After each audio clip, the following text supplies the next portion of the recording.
மழை எச்சரிக்கையால் தனது சுற்றுப்பயணத்தை ஒத்திவைத்ததாக பொய் சொல்லிவிட்டு எடப்பாடி பழனிசாமி டெல்லி சென்றதாக அமமுக பொதுச் செயலாளர் டிடிவி தினகரன் விமர்சித்துள்ளார்.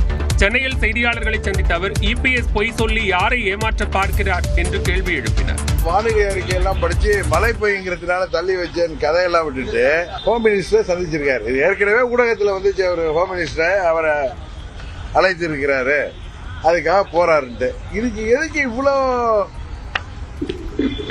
இப்படியெல்லாம் பொய் சொல்லி யாரை ஏமாற்ற பார்க்கிறார்? டெல்லியில் அமைச்சர் அமித்ஷாவை சந்தித்துவிட்டு ஏன் முகத்தை மூடிக்கொண்டு இபிஎஸ் வந்தார் என்றும் பொதுச் செயலாளர் டிடிவி தினகரன் வினவியுள்ளார்.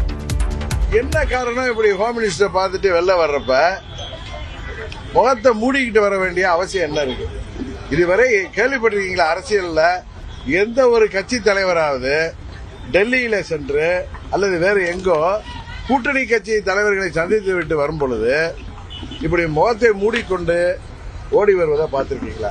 ஆனா அந்த காலத்தில் சொல்லுவாங்கல்ல புலவர்கள்லாம், மன்னர்களை ஏதாவது ஒரு சாதனை செய்தால் அவர்களை இன்று முதல் மன்னரை நாங்கள் இப்படி அழைக்கிறோம் சொன்ன மாதிரி அண்ணன் பழனிசாமி இன்று முதல் முகமூடியார் பழனிசாமி தான் அழைக்கணும். தன்னுடன் வந்தவர்களை தனி காரில் இபிஎஸ் அனுப்பி வைத்ததாகவும் டிடிவி தினகரன் விமர்சித்துள்ளார். தனது முகத்தை கூட காட்ட முடியாத நிலைக்கு எடப்பாடி பழனிசாமி தள்ளப்பட்டுள்ளதாக அமைச்சர் ரகுபதி விமர்சித்துள்ளார்.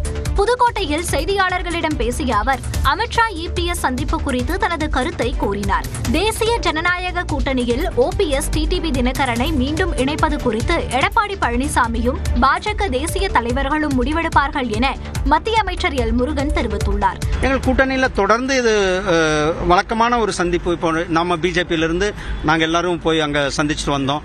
அதே சமயம் அமித்ஷா சொன்னால் எடப்பாடி பழனிசாமிக்காக பிரச்சாரம் செய்வதாக கூறிய டிடிவி தினகரன் தற்போது மாற்றி பேசுவதாக பாஜக மாநில தலைவர் நயினார் நாகேந்திரன் குற்றம் சாட்டியுள்ளார்.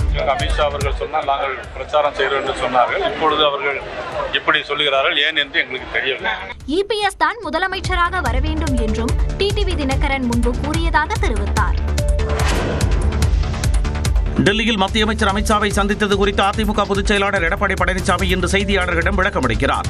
அதிமுகவிலிருந்து நீக்கப்பட்டவர்களை ஒருங்கிணைக்க செங்கோட்டையன் விதித்த 10 நாட்கள் கெடு முடிந்த அடுத்த நாளே டெல்லி சென்ற எடப்பாடி பழனிசாமி புதிதாக தேர்ந்தெடுக்கப்பட்ட குடியரசு துணைத் தலைவர் சிபி ராதாகிருஷ்ணனை சந்தித்து வாழ்த்து தெரிவித்தார். பின்னர் மத்திய உள்துறை அமைச்சர் அமித்ஷாவையும் எடப்பாடி பழனிசாமி சந்தித்து பேசினார். அப்போது பசும்பொன் முத்துராமலிங்க தேவருக்கு பாரத ரத்னா விருது வழங்க கோரி அமித்ஷாவிடம் அதிமுக சார்பில் கடிதம் வழங்கினார். இந்நிலையில் டெல்லி பயணத்தை முடித்துக் கொண்டு விமானம் மூலம் சேலம் திரும்பிய எடப்பாடி பழனிசாமிக்கு அக்கட்சி தொண்டர்கள் உற்சாக வரவேற்பளித்தனர். அப்போது செய்தியாளர்களிடம் பேசிய அவர் டெல்லி பயணம் குறித்து இன்று காலை 10 மணிக்கு பதிலளிப்பதாக கூறினார்.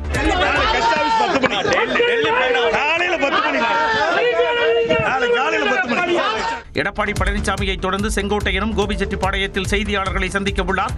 அப்போது எடப்பாடி பழனிசாமியின் கருத்திற்கு பதிலளிக்கும் விதமாக செங்கோட்டையன் பேசுவார் என்று கூறப்படுகிறது.